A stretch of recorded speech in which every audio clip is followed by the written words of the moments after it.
بیایید از زبون دنیل گلمن که نظریه پرداز هوش هیجانیه با این مفهوم آشنا بشیم. My dear friend, Daniel Goleman, is one of the world's most recognized experts on topics relating to emotional intelligence.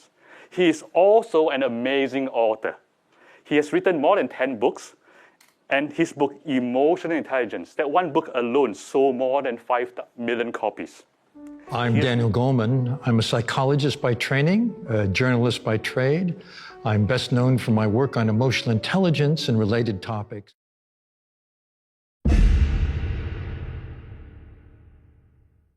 Emotional intelligence refers to how well we handle ourselves and our relationships. There are 4 domains.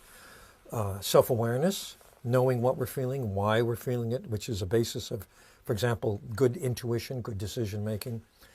Also, it's a moral compass. The second part is self-management, which means handling your distressing emotions in an effective way so that they don't cripple you, they don't get in the way of what you're doing, and yet attuning them to them when you need to so that you learn what you must. Every emotion has a function. The third is empathy, knowing what someone else is feeling. And the fourth is putting that all together in skilled relationship. So that's what I mean by emotional intelligence.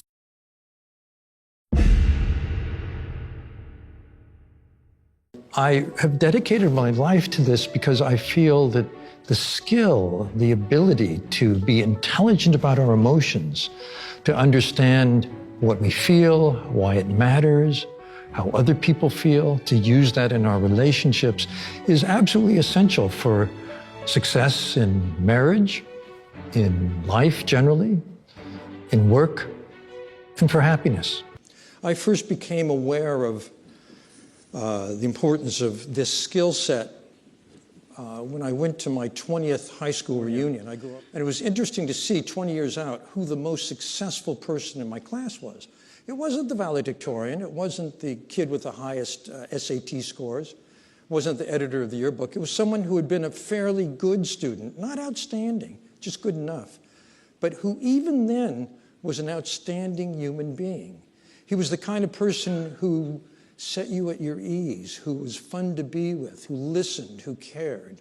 20 years out, he was the senior vice president of the largest cable TV company in America. If you can imagine, this was when cable TV was the hot industry. I don't know if you remember that time.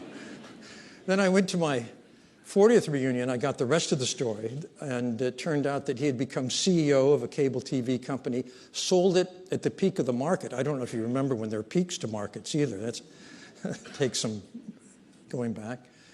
And today he lives on a golf course in Florida. Now, where I come from, that's considered success. I don't know about here in Cleveland.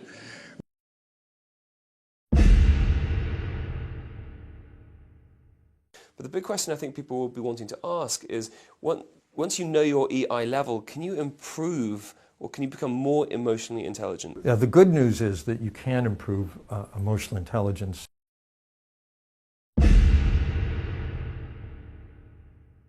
First of all, want to get better. Listening well, listening deeply. That's a critical empathy skill. And if you have poor listening habits, it's like the common cold of leadership, then you can improve. But again, you need to be motivated.